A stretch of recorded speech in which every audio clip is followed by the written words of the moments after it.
This is how it runs. In your tongue.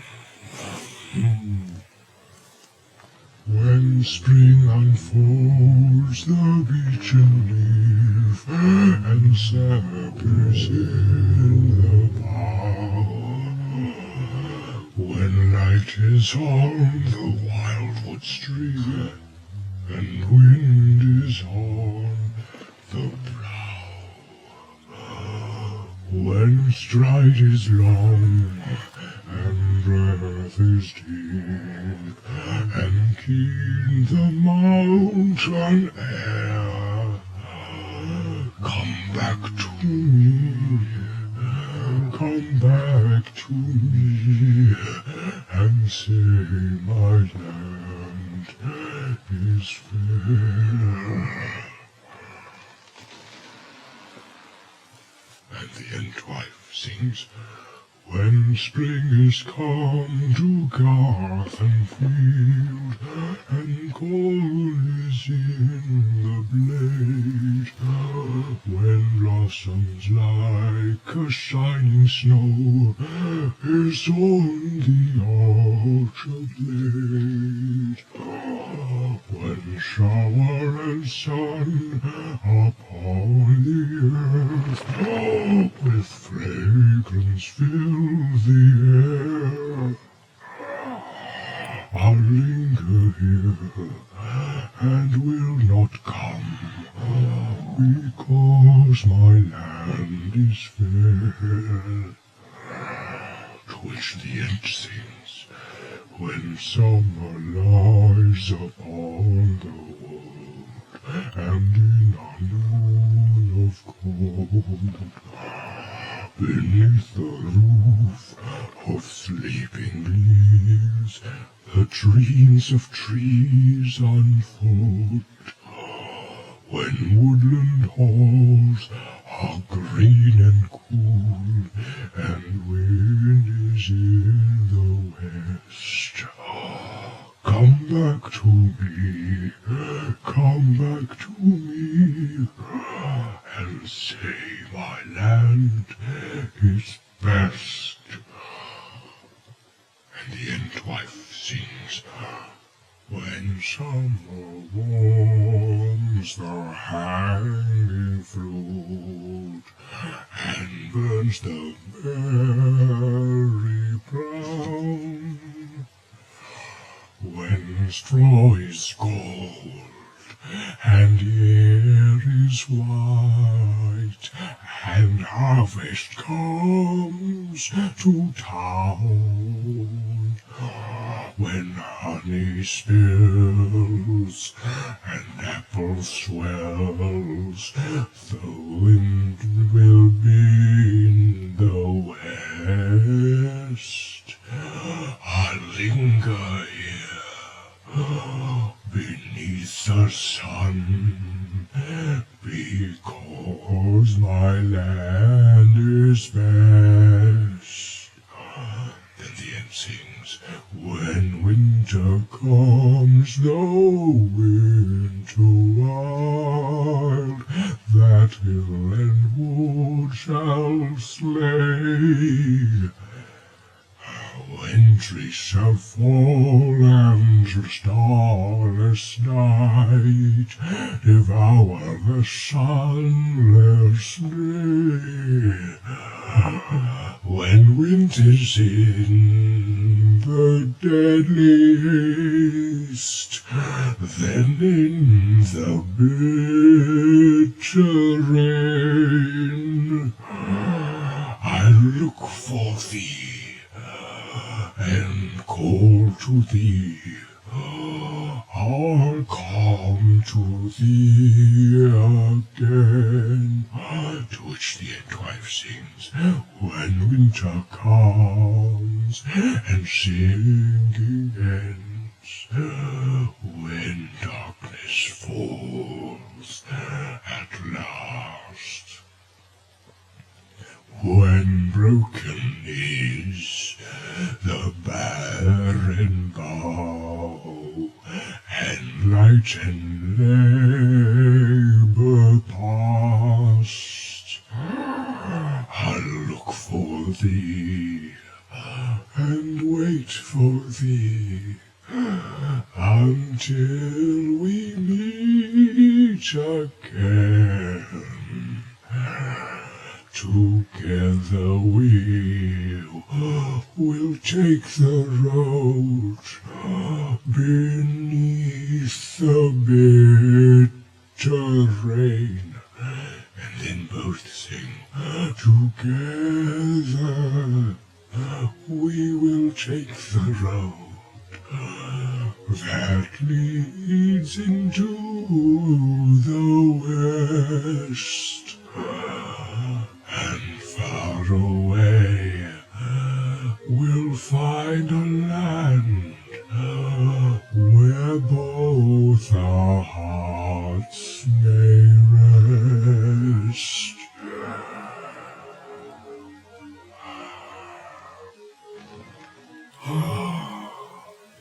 That is how it goes, he said. It is Elvish, of course, light-hearted, quick-worded, and soon over. I dare say it is fair enough, but the Elves could say more on their side if they had time. But now I am going to stand up and take a little sleep. Where will you stand? We usually lie down to sleep, said Merry. We shall be all right where we are. Lie down to sleep, said Treebeard. Why, of course you do. I was forgetting. Singing that song put me in mind of old times. I always thought that I was talking to young engines, I did. Well, you can lie on the bed. I am going to stand in the rain. Good night. Merry and Pippin climbed onto the bed and curled up in the soft grass and fern. It was fresh and sweet-scented and warm. The lights died down, and the glow of the trees faded. But outside under the arch they could see old Treebeard, standing motionless, with his arms raised above his head. The bright stars peered out of the sky and lit the falling water as it spilled onto his fingers and head and dripped in hundreds of silver drops onto his feet. Listening to the tinkling of the drops, the hobbits fell asleep.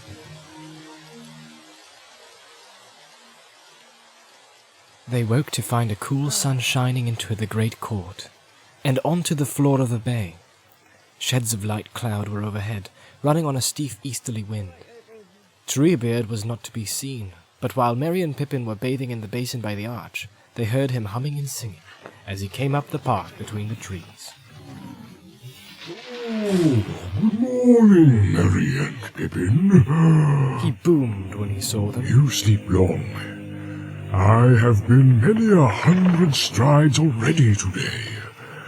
Now we will have a drink and go to Entmoot. He poured them out 2 full bowls from a stone jar, but from a different jar. The taste was not the same as it had been the night before. It was earthier and richer, more sustaining and food-like, so to speak. While the hobbits drank, sitting on the edge of the bed and nibbling small pieces of elf cake, more because they felt that eating was a necessary part of breakfast than because they felt hungry, Treebeard stood, humming in Entish or Elvish or some strange tongue, and looking up at the sky. What is Entmoot? Pippin ventured to ask. Entmoot, said Treebeard, turning around. It is not a place. It is a gathering of Ents, which does not often happen nowadays. But I have managed to make a fair number promise to come. We shall meet in the place where we have always met. Den Dingle, men call it. It is away south from here. We must be there before noon. Before long they set off. Treebeard carried the hobbits in his arms as on the previous day. At the entrance to the court he turned to the right, stepped over the stream, and strode away southwards along the feet of great tumble slopes where trees were scanty. Above these the hobbits saw thickets of birch and rowan, and beyond them dark and climbing pinewoods. Soon Treebeard turned a little away from the hills and plunged into deep groves, where the trees were larger, taller, and thicker than any that the hobbits had ever seen before.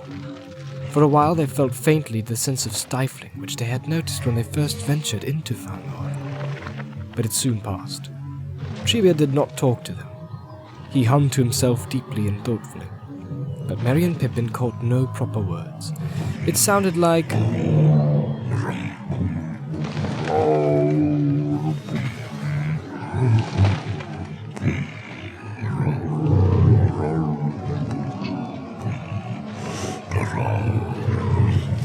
and so on, with a constant change of note and rhythm.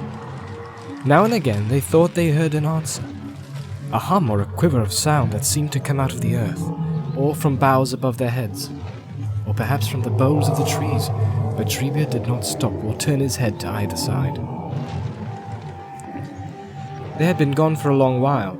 Pippin had tried to keep count of the end strides, but had failed, getting lost at about 3,000, when Treebeard began to slacken his pace. Suddenly he stopped, put the hobbits down, and raised his curled hands to his mouth so that they made a hollow tube. Then he blew or called through them.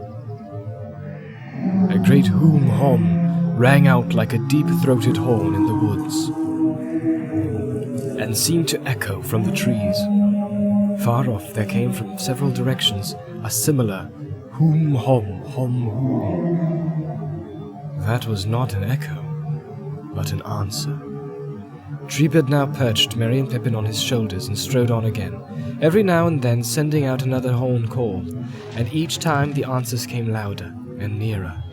In this way they came at last to what looked like an impenetrable wall of dark evergreen trees of a kind that the hobbits had never seen before.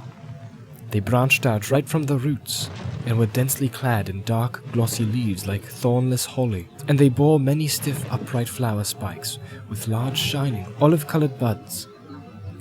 Turning to the left, and skirting this huge hedge, Treebeard came in a few strides to a narrow entrance. Through it, a worn path passed and dived suddenly down a long, steep slope.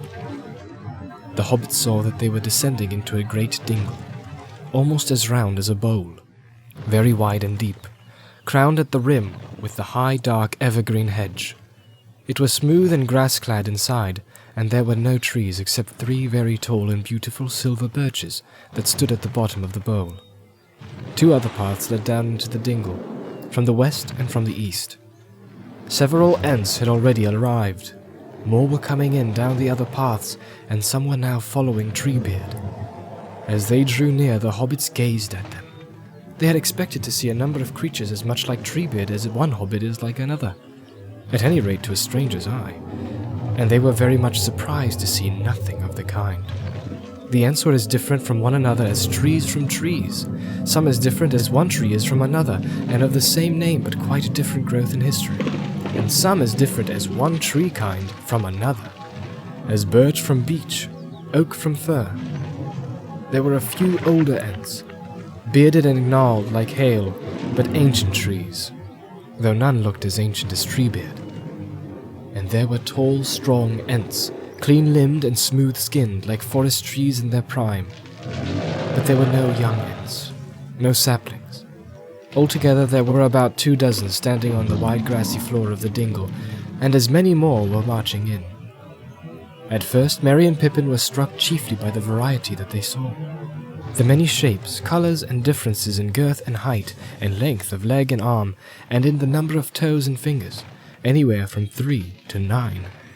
A few seemed more or less related to Treebeard, and reminded them of beech trees or oaks. But there were other kinds. Some recalled the chestnut, brown-skinned Ents with large, splay-fingered hands, and short, thick legs. Some recalled the ash, tall, straight grey Ents with many-fingered hands and long legs. Some the fir, the tallest Ents, and others the birch, the rowan, and the linden. But when the Ents all gathered round Treebeard, bowing their heads slightly, murmuring in their slow musical voices and looking along and intently at the strangers, then the hobbits saw that they were all of the same kindred, and all had the same eyes. Not all so old or so deep as Treebeard's, but all with the same slow, steady, thoughtful expression. And the same green flicker. As soon as the whole company was assembled, standing in a wide circle round Treebeard, a curious and unintelligible conversation began. The Ents began to murmur slowly. First one joined and then another, until they were all chanting together in a long rising and falling rhythm. Now louder on one side of the ring, now dying away there and rising to a great boom on the other side. Though he could not catch or understand any of the words, he supposed the language was Entish. Pippin found the sound very pleasant to listen to at first, but gradually his attention wavered.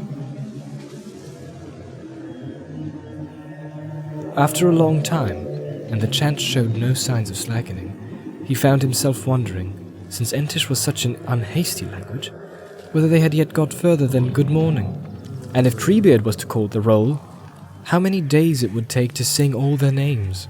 I wonder what the Entish is for yes or no, he thought. He yawned. Treebeard was immediately aware of him. Hey, my Pippin, he said, and the other Ents all stopped their chant. You are a hasty folk, I was forgetting, and anyway it is wearisome listening to a speech you do not understand. You may get down now.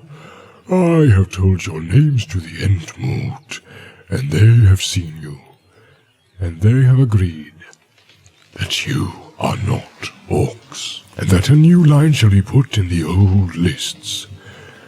We have got no further yet, but that is quick work for an Entmoot. You and Merry can stroll about in the dingle if you like. There is a well of good water if you need refreshing. Away yonder is the north bank. There are still some words to speak before the moot really begins. I will come to see you again and tell you how things are going. He put the hobbits down. Before they walked away, they bowed low. This feat seemed to amuse the Ents very much, to judge by the tone of their murmurs and the flicker of their eyes, but they soon turned back to their own business. Merry and Pippin climbed up the path that came from the west, and looked through the opening in the great hedge. Long tree-clad slopes rose from the lip of the dingle, and away beyond them, above the fir trees of the furthest ridge, there rose, sharp and white, the peak of a high mountain. Southwards to their left they could see the forest falling away down into the grey distance. There, far away, there was a pale green glimmer that Merry guessed to be the glimpse of the plains of Rohan. I wonder where Isengard is, said Pippin. I don't know quite where we are, said Merry. That peak is probably Methydras, and as far as I can remember, the ring of Isengard lies in a fork or deep cleft at the end of the mountains. It is probably down behind the great ridge. There seems to be a smoke or haze over there, left on the peak, don't you think? What is Isengard like? said Pippin. I wonder what the Ents can do about it anyway. So do I, said Merry. Isengard is a sort of ring of rocks or hills, I think, with a flat space inside and an island or pillar of rock in the middle, called Orthanc. Saruman has a tower on it. There is a gate, perhaps, more than one, in the encircling wall, and I believe there's a stream running through it. It comes out of the mountains and flows on across the gap of Rohan. It does not seem to be the sort of place for Ents to tackle. But I have an odd feeling about these Ents. Somehow I don't think they're quite as safe and, well, funny as they seem. They seem slow, queer, and patient, almost sad. And yet I believe they could be roused. And if that happened, I would rather not be on the other side. Yes, said Pippin. I know what you mean. There might be all the difference between an old cow sitting and thoughtfully chewing, and a bull charging. And the charge might come suddenly. I wonder if Treebeard will rouse them. I'm sure he means to try, but they don't like being roused. Treebeard got roused himself last night and then bottled it up again. The hobbits turned back. The voices of the Ents were still rising and falling in their conclave. The sun had now risen high enough to look over the high edge. It gleamed on the tops of the birches and lit the northward side of the dingle with a cool yellow light. There they saw a little glittering fountain.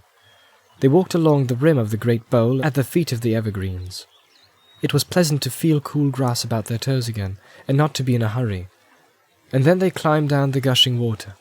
They drank a little, a clean, cold, sharp draught, and sat down on the mossy stone, watching the patches of sun on the grass and the shadows of the sailing clouds passing over the floor of the dingle. The murmur of the Ents went on.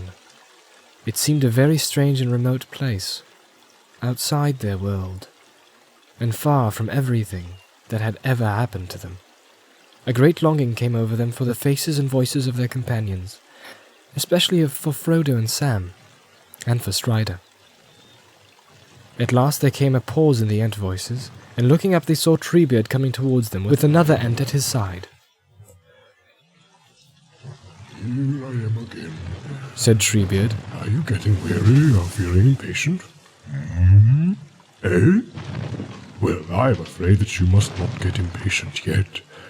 We have finished the first stage now, but I have still got to explain things again to those that live a long way off, far from Isengard, and those that I could not get round to before the moot, and after that we shall have to decide what to do.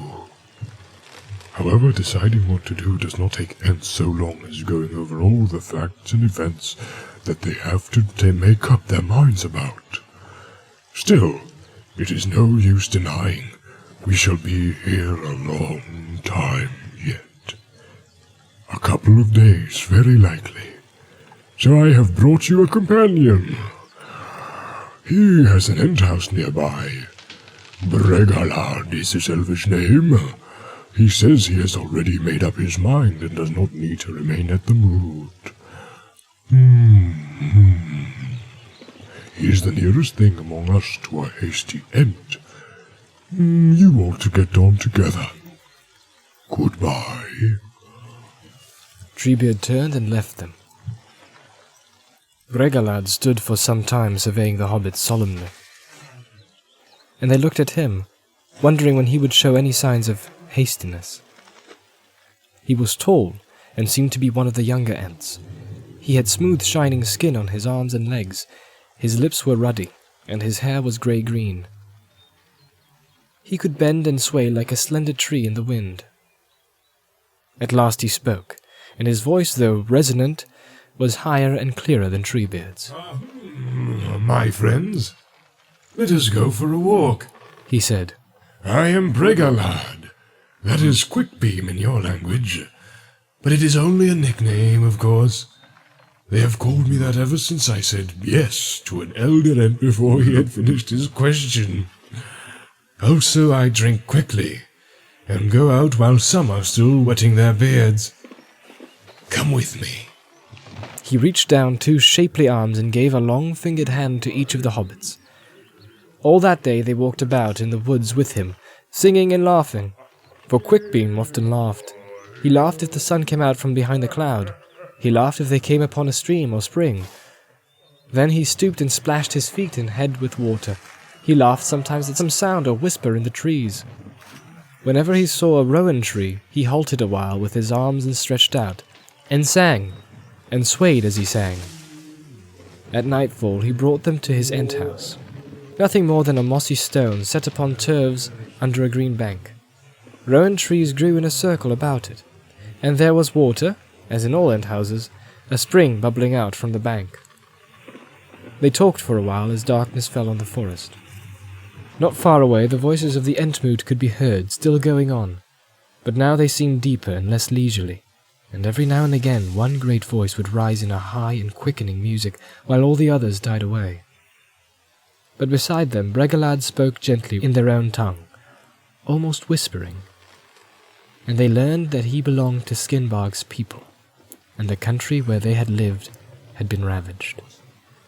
That seemed to the hobbits quite enough to explain his hastiness, at least in the matter of orcs. "There were rowan trees in my home," said Bregalad softly and sadly. "Rowan trees that took root when I was in Enting, many, many years ago, in the quiet of the world. The oldest were planted by the Ents to try and please the Entwives, but they looked at them and smiled and said that they knew where whiter blossom and richer fruit were growing. Yet there are no trees of all that race, the people of the rose, that are so beautiful to me.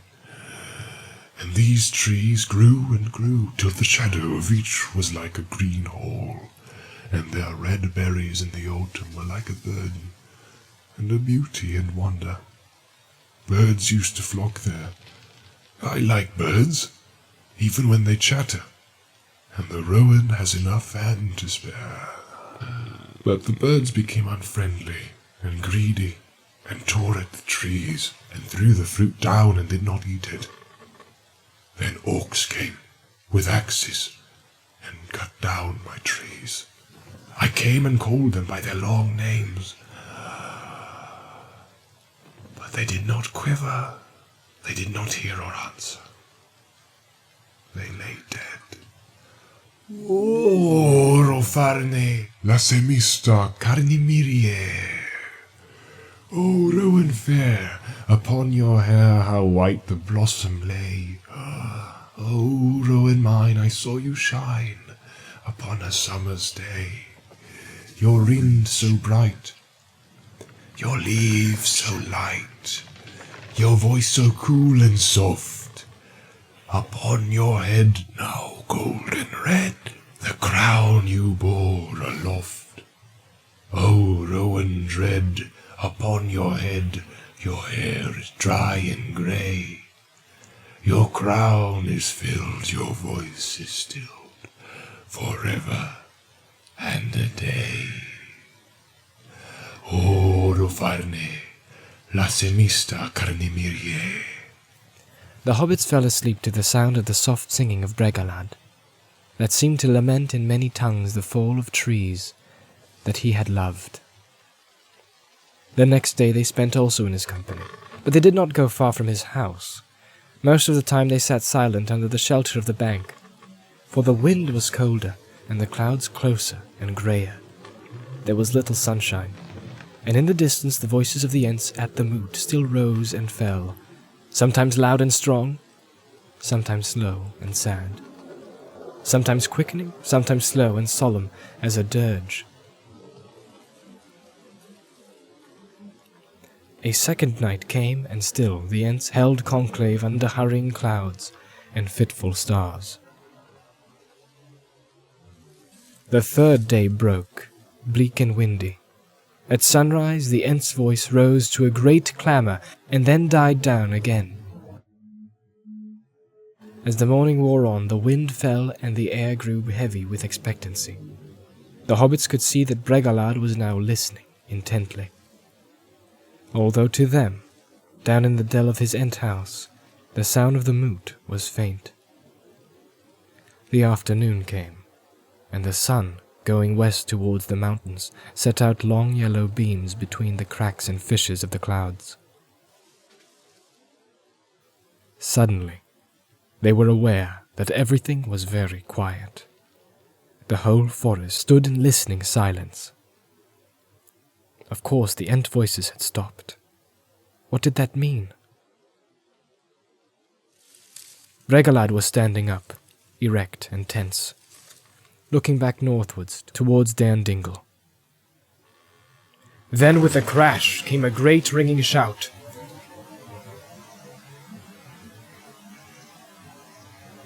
The trees quivered and bent as if a gust had struck them.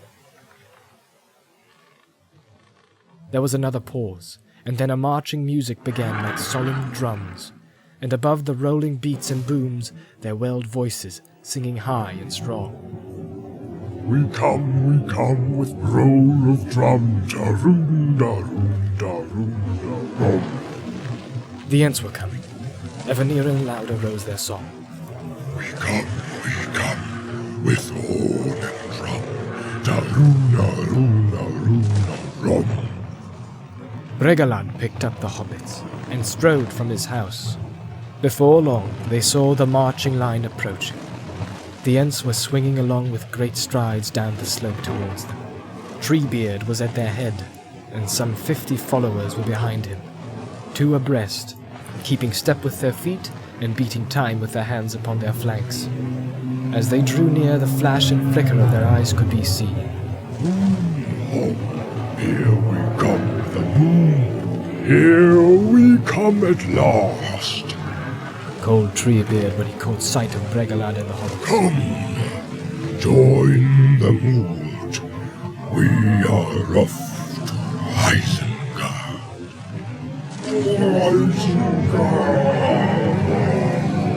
The Ents cried in many voices. Isengard, though Isengard be ringed and barred with doors of stone, though Isengard be strong and hard as cold as stone, as bare as bone.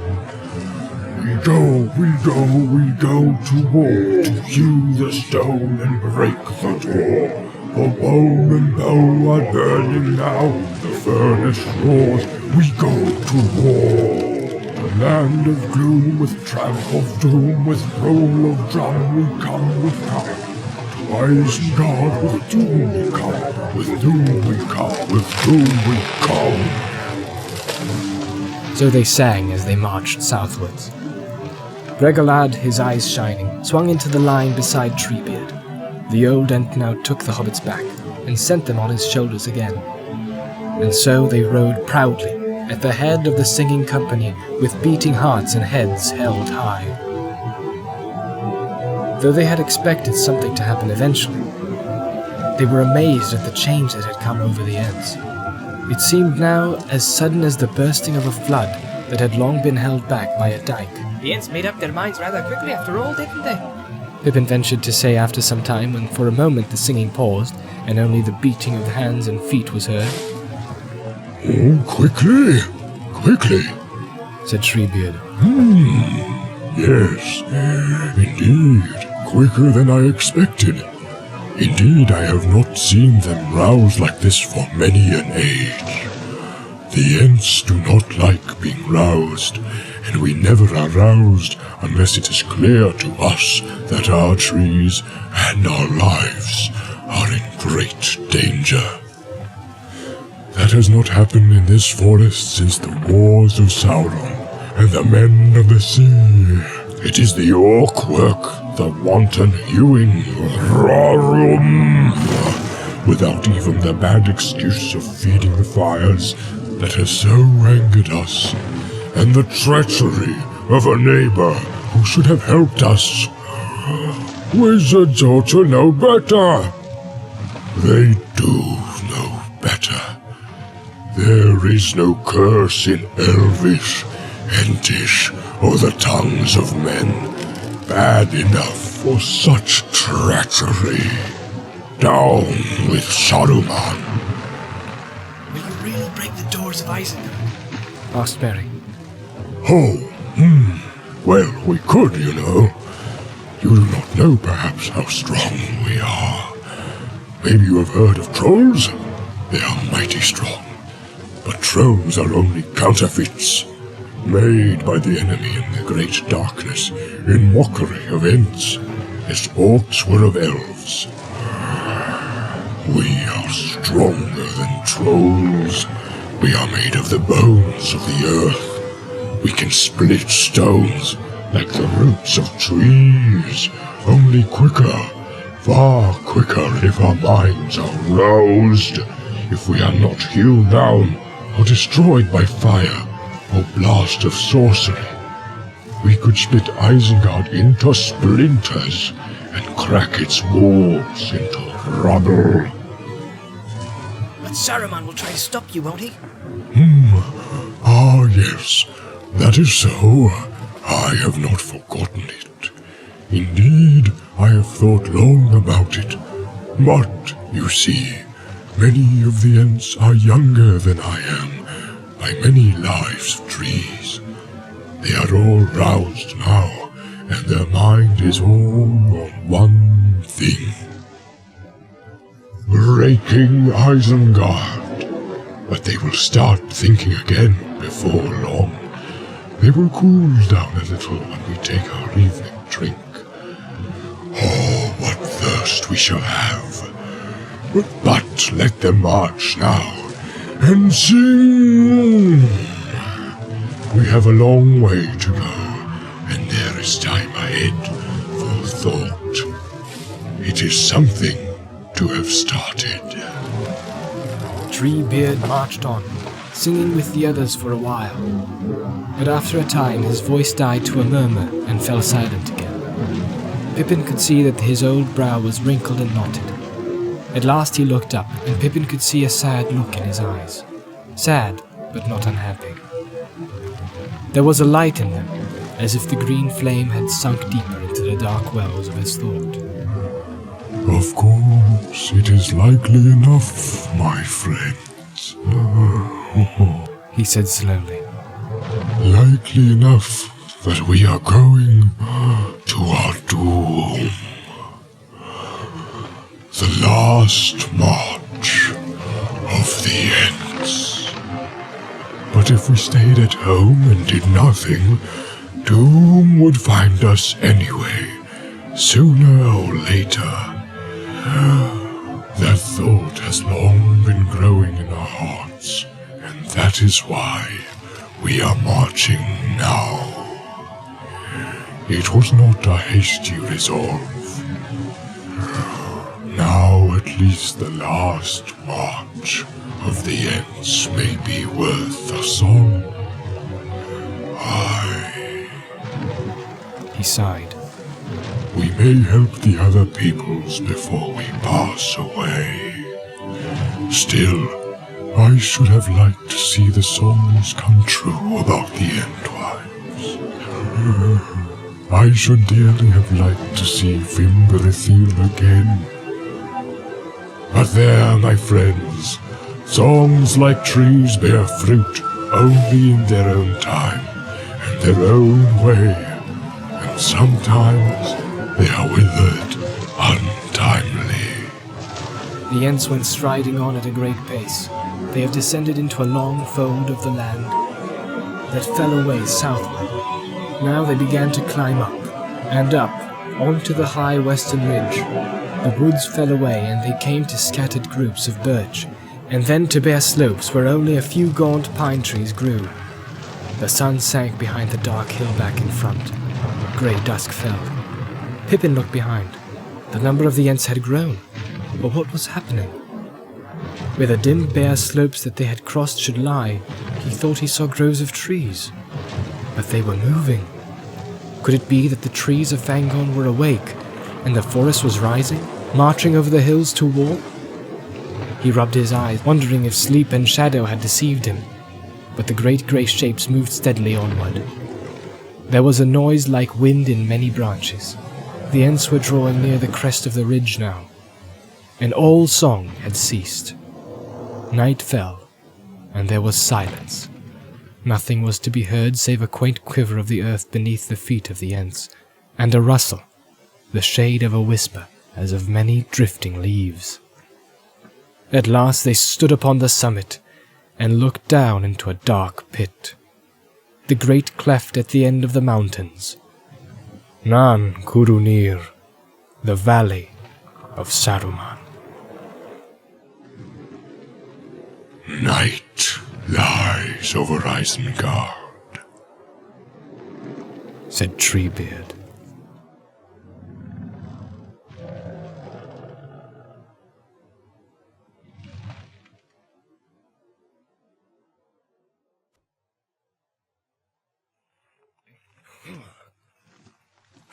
My very bones are chilled, said Gimli, flapping his arms and stamping his feet. Day had come at last. At dawn, the companions had made such breakfast as they could. Now, in the growing light, they were getting ready to search the ground again for the signs of the hobbits. Phew, and do not forget that old man, said Gimli. I should be happier if I could see the print of a boot.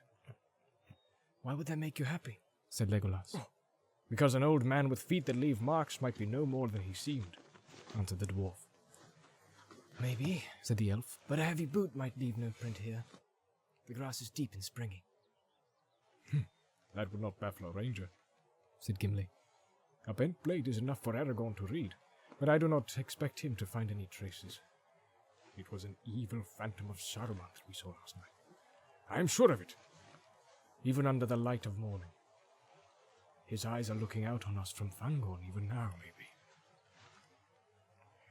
That is likely enough, said Aragorn. Yet I am not sure. I am thinking of the horses. You said last night, Gimli, that they were scared away, but I did not think so. Did you hear them, Legolas? Did they sound to you like beasts in terror? Said Legolas.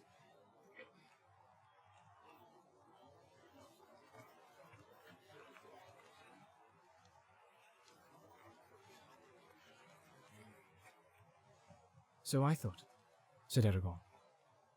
But I cannot read the riddle unless they return. Come! The light is growing fast. Let us look first and guess later. We should begin here, near to our own camping ground, searching carefully all about, and working up the slope towards the forest. To find the hobbits is our errand, whatever we may think of our visitor in the night. If they escaped by some chance, then they must have hidden in the trees, or they would have been seen. If we find nothing between here and the eaves of the wood, then we will make a last search upon the battlefield and among the ashes. But there is little hope there. The horsemen of Rohan did their work too. For some time the companions crawled and groped upon the ground. The tree stood mournfully above them, its dry leaves now hanging limp and rattling in the chill easterly wind. Aragorn moved slowly away. He came to the ashes of the watchfire near the river bank, and then began to retrace the ground back towards the knoll where the battle had been fought. Suddenly he stooped and bent low with his face almost in the grass. Then he called to the others. Hey! They came running up. Said Aragorn. He lifted up a broken leaf for them to see. A large pale leaf of golden hue, now fading and turning brown. Here is a malon leaf of Lorien. And here are small crumbs on it, and a few more crumbs on the grass. And see, here are some pieces of cut cord lying nearby. Said Gimli. He stooped and drew out of a tussock into which some heavy foot had trampled it, a short, jagged blade. The haft of which it had been snapped was beside it. It was an orc weapon, he said, holding it gingerly, and looking with disgust at the carved handle. It had been shaped like a hideous head with squinting eyes and a leering mouth. Well, here is the strangest riddle that we have yet found, exclaimed Legolas. A bound prisoner escapes from both the orcs and from the surrounding horsemen. He then stops, while still in the open, and cuts his bonds with an orc knife. But how and why? For if his legs were tied, how did he walk? And if his arms were tied, how did he use the knife? And if neither were tied, why did he cut the cords at all? Being pleased with his skill, he then sat down and quietly ate some waybread. That at least is enough to show that he was a hobbit, without the malon leaf. After that, I suppose, he turned his arms into wings and flew away, singing into the trees. It should be easy to find him. We only need wings ourselves. There was sorcery here, right enough, said Gimli. What was that old man doing? What you say, Aragorn? To the reading of Legolas. Can you better it? Maybe I could, said Aragorn, smiling. There are some other signs near at hand that you have not considered. I agree that the prisoner was a hobbit and must have had either legs or hands free before he came here. I guessed that it was hands because the riddle then becomes easier, and also because, as I read the marks, he was carried to this point by an orc. Blood was spilled there, a few paces away. Orc blood.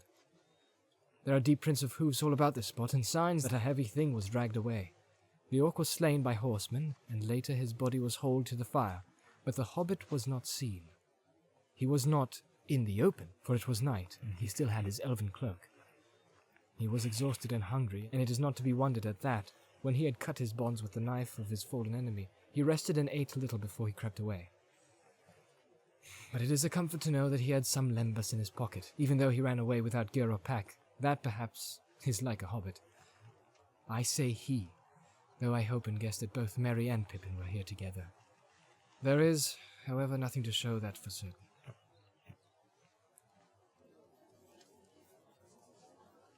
Asked Gimli. I do not know how it happened, answered Aragorn, nor do I know why an orc was carrying them away. Not to help them to escape, we may be sure. Nay, rather, I think that I now begin to understand a matter that has puzzled me from the beginning. Why, when Boromir had fallen, were the orcs content with the capture of Merry and Pippin? They did not seek out the rest of us nor attack our camp, but instead they went with all speed towards Isengard. Did they suppose that they had captured the ring-bearer and his faithful comrade? I think not. Their masters would not dare to give such plain orders to the orcs. Even if they knew so much themselves, they would not speak openly to them of the ring. They are not trusty servants. but I think orcs had been commanded to capture hobbits, alive at all costs. An attempt was made to slip out with the precious prisoners before the battle. Treachery, perhaps likely enough with such folk. Some large and bold orc may have been trying to escape with the prize alone for his own ends. There. That is my tale. Others might be devised, but on this way we may count in any case. One at least of our friends escaped. It is our task to find him and help him before we return to Rohan. We must not be daunted by Fangorn, since need drove him into that dark place.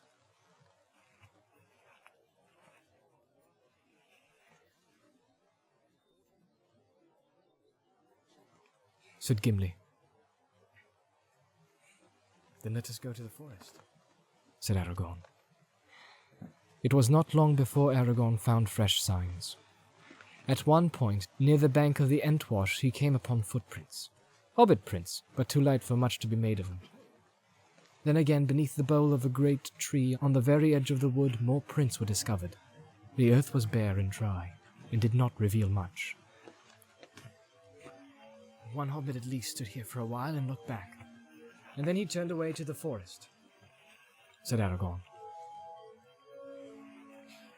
We must go in too, said Gimli. but I do not like the look of this Fangorn, and we were warned against it. I wish the chase had led anywhere else. Said Legolas. He stood under the eaves of the forest, stooping forward as if he were listening, and peering with wide eyes into the shadows. No, it is not evil. But what evil is in it is far away. I catch only the faintest echoes of dark places, where the hearts of the trees are black. There is no malice near us, but there is watchfulness and anger. Well, it has no cause to be angry with me, said Gimli. I have done no harm. Said Legolas. But nonetheless it has suffered harm. There is something happening inside, or going to happen. Do you not feel the tenseness? It takes my breath. I feel the air is stuffy. Said the dwarf. This wood is lighter than Mirkwood, but it is musty and shabby.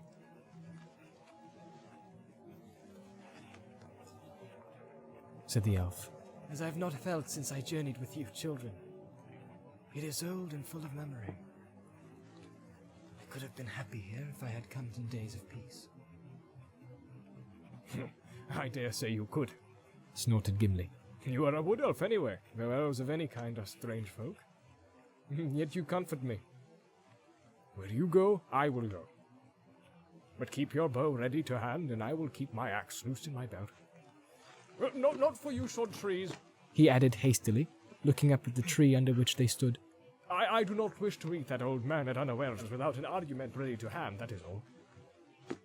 Let us go. With that, the three hunters plunged into the forest of Fangorn. Legolas and Gimli left the tracking to Aragorn. There was little for him to see. The floor of the forest was dry and covered with a drift of leaves, but guessing that the fugitives would stay near the water, he returned often to the banks of the stream. So it was that he came upon the place where Merry and Pippin had drunk and bathed their feet. There, plain for all to see, were the footprints of two hobbits, one somewhat smaller than the other. This is good tidings, said Aragorn. Yet the marks are 2 days old, and it seems that at this point the hobbits left the waterside. Said Gimli. Mr. Fangorn, we have... to sit down beside them and show our friendship by starving together. If that is indeed all we can do, then we must do that, said Aragorn. They came at length to the steep, abrupt end of Treebeard's Hill, and looked up at the rock wall with its rough steps leading to a high shelf. Gleams of sun were striking through the hurrying clouds, and the forest now looked less grey and drear. Let us go up and look about us, said Legolas. I still feel my breath short. I should like to taste a freer air for a while. The companions climbed up. Aragorn came last, moving slowly. He was scanning the steps and ledges closely. I am almost sure that the hobbits have been up here, he said. But there are no other marks. Very strange marks, which I do not understand.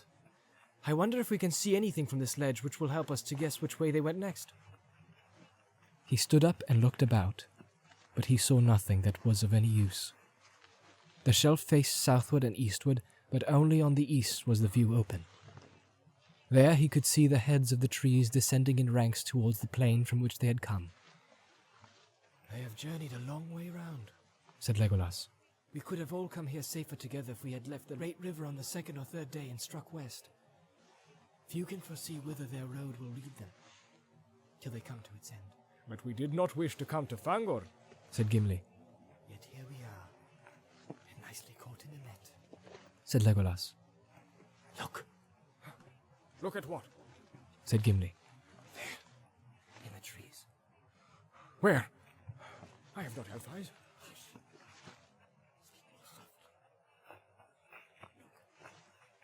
Said Legolas, pointing.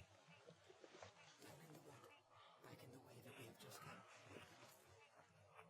It is he. Can you not see him passing from tree to tree?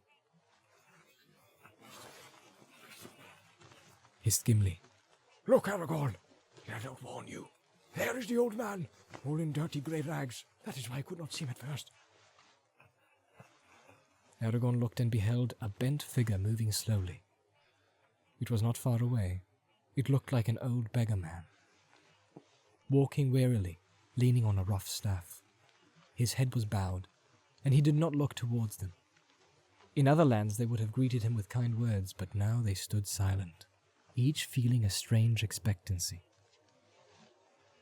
Something was approaching that held a hidden power, or menace. Gimli gazed with wide eyes for a while as step by step the figure drew nearer. Then suddenly, unable to contain himself longer, he burst out. Your bow, Legolas! Bend it! It's ready! It is Saruman! Do not let him speak or put a spell on us! Shoot first! Legolas took his bow and bent it, slowly, and as if some other will resisted him. He held an arrow loosely in his hand, but did not fit it into the string. Aragorn stood silent. His face was watchful and intent. Why are you waiting? What is the matter with you? Said Gimli in a hissing whisper. Legolas is right, said Aragorn quietly. We may not shoot an old man, sir, at unawares and unchallenged, whatever fear or doubt be on us. Watch and wait. At that moment the old man quickened his pace and came with surprising speed on the foot of the rock wall. Then suddenly he looked up, while they stood motionless looking down. There was no sound. They could not see his face. He was hooded, and above the hood he wore a wide-brimmed hat, so that all his features were overshadowed, except for the end of his nose and his grey beard. Yet it seemed to Aragorn that he caught the gleam of eyes keen and bright from within the shadow of the hooded brows. At last the old man broke the silence. Well met indeed, my friends. He said in a soft voice. I wish to speak to you. Will you come down, or shall I come up? Without waiting for an answer, he began to climb. No! Cried Gimli. Stop him, Legolas! Did I not say that I wish to speak to you? Said the old man. Put away your bow, Master Elf. The bow and arrow fell from Legolas's hands, and his arms hung loose at his sides. And you, Master Dwarf, pray take your hand from your axe haft until I am up. You will not need such arguments. Gimli stared and then stood still at stern, staring, while the old man sprang up the rough steps as nimbly as a goat. All weariness seemed to have left him. As he stepped up on the shelf, there was a gleam, too brief for certainty. A quick glint of white, as if some garment shrouded by the grey rags had been for an instant revealed. The intake of Gimli's breath could be heard as a loud hiss in the silence. Well met, I say again, said the old man, coming towards them. When he was a few feet away, he stood, stooping over his staff, with his head thrust forward, peering at them from under his hood. And what may you be doing in these parts? An elf, a man, and a dwarf, all clad in elvish fashion. No doubt there is a tale worth hearing behind it all. Such things are not often seen here.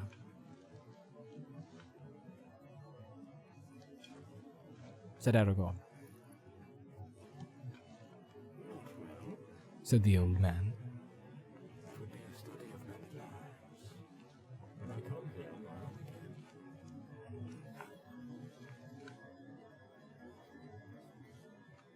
Said Aragorn.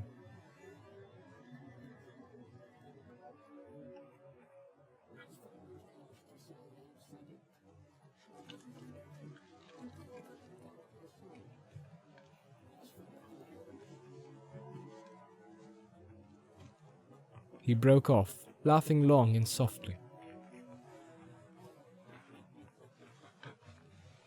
Aragorn felt a shudder run through him at the sound. A strange cold thrill, and yet it was not fear or terror that he felt. Rather it was like the sudden bite of a keen air, or the slap of a cold rain that makes an uneasy sleeper. Said the old man again. I've heard it before, I think. Yes, you have heard it before. But come now, what of your tale? The three companions stood silent and made no answer. There are some who would begin to doubt whether your errand is fit to tell, said the old man. Happily, I know something of it. You are tracking.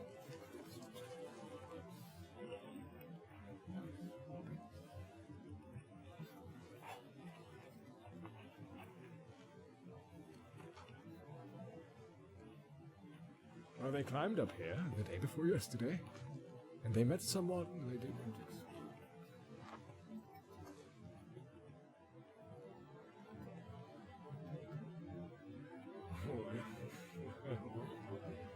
Maybe I can give you some news about that. But why are we standing? Your errand, you see, is no longer as urgent as you thought. Let us sit down and be more at ease. The old man turned away and went towards a heap of fallen stones and rock at the foot of the cliff behind. Immediately, as if a spell had been removed, the others relaxed and stirred. Gimli's hand went at once to his axe haft. Aragorn drew his sword. Legolas picked up his bow. The old man took no notice, but stooped and sat himself on a low, flat stone. Then his grey cloak drew apart, and they saw, beyond doubt, that he was clothed beneath, all in white. Saruman! Cried Gimli, springing towards him with axe in hand. Speak! Tell us where you've hidden your friends, and what have you done with them? Speak, or I will make a dint in your hat that even a wizard will find it hard to deal with. The old man was too quick for him. He sprang to his feet and leapt to the top of a large rock. There he stood, grown suddenly tall, towering above them. His hood and his grey rags were flung away, his white garments shone. He lifted up his staff, and Gimli's axe leapt from his grasp and fell ringing to the ground. The sword of Aragorn, stiff in his motionless hand, blazed with a sudden fire. Legolas gave a great shout and shot an arrow high into the air. It vanished in a flash of flame. Mithrandir! Well met, I say to you again, Legolas, said the old man. They all gazed at him. His hair was white as snow in the sunshine, and gleaming white was his robe. His eyes under his deep brows were bright, piercing as the rays of the sun. Power was in his hand. Between wonder, joy, and fear, they stood and found no words to say. At last Aragorn stirred. Gandalf, he said. Beyond all hope you returned to us in our need. What veil was over my sight? Gandalf. Gimli said nothing, but sank to his knees, shading his eyes.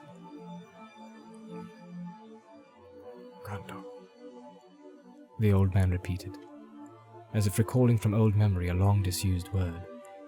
Yes, that was my name. I was Gandalf. He stepped down from the rock, and picking up his grey cloak wrapped it about him. It seemed as if the sun had been shining, but now was hid in cloud again. Yes, you may still call me Gandalf, he said, and the voice was the voice of their old friend and guide. Get out, my good Gimli. No blame to you, and no harm done to me. Indeed, my friends, none of you have any weapon that could hurt me. Be merry. We meet again, at the turn of the tide. The great storm is coming, but the tide has turned. He laid his hand on Gimli's head, and the dwarf looked up and laughed suddenly. Gandalf, he said. But you are all in white. Yes, I am white now, said Gandalf. Indeed I am Saruman, one might almost say. Saruman as he should have been. But come now, tell me of yourselves. I have passed through fire and deep water since we parted. I have forgotten much that I thought I knew, and learned again much that I had forgotten. I can see many things far off, but many things that are close at hand I cannot see. Tell me of yourselves.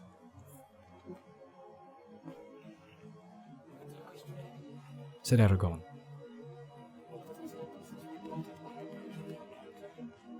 Will you not first give us news of the hobbits? Did you find them and are they safe? No, I did not find them, said Gandalf. There was a darkness over the valleys of the Emyn Wheel. I did not know of their captivity until the eagle told me. The eagle, said Legolas. I have seen an eagle high and far off. The last time was 3 days ago, above the Emyn Wheel. Yes, said Gandalf. That was Gwaihir the Wind Lord, who rescued me from Orthanc. I sent him before me to watch the river and gathered tidings. His sight is keen, but he cannot see all that passes under hill and tree. Some things he has seen, and others I have seen myself. The ring now passed beyond my help, or the help of any of the company that set out from Rivendell. Very nearly it was revealed to the enemy, but it escaped. I had some part in that, for I sat in a high place, and I strove with the dark tower, and the shadow passed. Then I was weary, very weary, and I walked long in dark thought. Said Gimli. I cannot say. He was saved from a great peril, but many lie before him still. He resolved to go alone to Mordor, and he set out. That is all I can say. Not alone, said Legolas. We think that Sam went with him. Did he? Said Gandalf, and there was a gleam in his eye and a smile on his face. Did he indeed? It is news to me. Yet it does not surprise me. Good, very good. You lighten my heart. You must tell me more. Now sit with me and tell me the tale of your journey. The companion sat on the ground at his feet, and Aragorn took up the tale. For a long while Gandalf said nothing, and he asked no questions. His hands were spread upon his knees, and his eyes were closed. At last, when Aragorn spoke of the death of Boromir and of his last journey upon the great river, the old man sighed. You have not said all that you know or guess, Aragorn, my friend, he said quietly. Poor Boromir. I could not see what happened to him. It was a sore trial for such a man. A warrior, the lord of men. Galadriel told me that he was in peril, but he escaped in the end. I am glad. It was not in vain that the young hobbits came with us, if only for Boromir's sake. But that is not the only part they have to play. And their coming was like the falling of small stones that starts an avalanche in the mountains. Even as we talk here, I hear the first rumblings. Saruman had best not be caught away from home when the dam bursts. In one thing you have not changed, dear friend, said Aragorn. You still speak in riddles. What? In riddles? Said Gandalf. No, for I was talking aloud to myself. A habit of the old. They choose the wisest person present to speak to. The long explanations needed by the young are wearying. He laughed, but the sound now seemed warm and kindly, as a gleam of sunshine. I am no longer young, even in the reckoning of men of the ancient houses, said Aragorn. Will you not open your mind more clearly to me? What then shall I say? said Gandalf, and paused for a while in thought. This, in brief, is how I see things at the moment. If you wish to have a piece of my mind as plain as possible.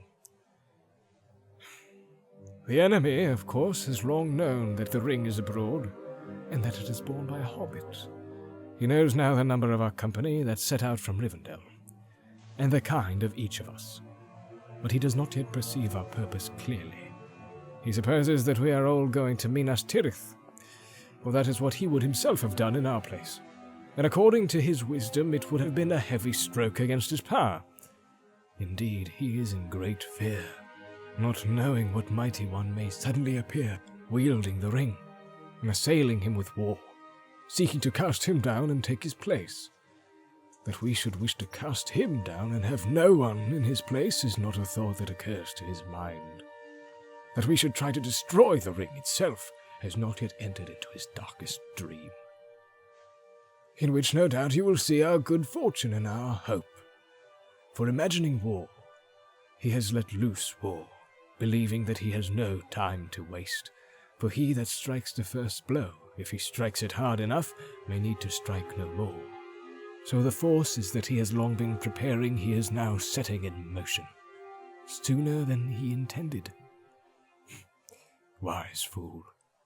For if he had used all his power to guard Mordor, so that none could enter, and bent all his guile to the hunting of the ring, then indeed hope would have faded. Neither ring nor ring-bearer could have long eluded him. But now his eye gazes abroad rather than near at home, and mostly he looks towards Minas Tirith. Very soon now his strength will fall upon it like a storm. For already he knows that the messengers he sent to waylay the company have failed again. They have not found the ring. Neither have they brought away any hobbits as hostages. Had they done even so much as that, it would have been a heavy blow to us, and it might have been fatal. But let us not darken our hearts by imagining the trial of their gentle loyalty in the Dark Tower. For the enemy has failed, so far, thanks to Saruman. Then is not Saruman a traitor? Said Gimli. Indeed, yes, Said Gandalf. doubly. And is not that strange? Nothing that we have endured of late has seemed so grievous as the treason of Isengard. Even reckoned as a lord and captain, Saruman has grown very strong. He threatens the men of Rohan and draws off their help from Minas Tirith, even as the main blow is approaching from the east. Yet a treacherous weapon is ever a danger to the hand. Saruman also had a mind to capture the ring, for himself, or at least to snare some hobbits for his evil purposes. So between them, our enemies have contrived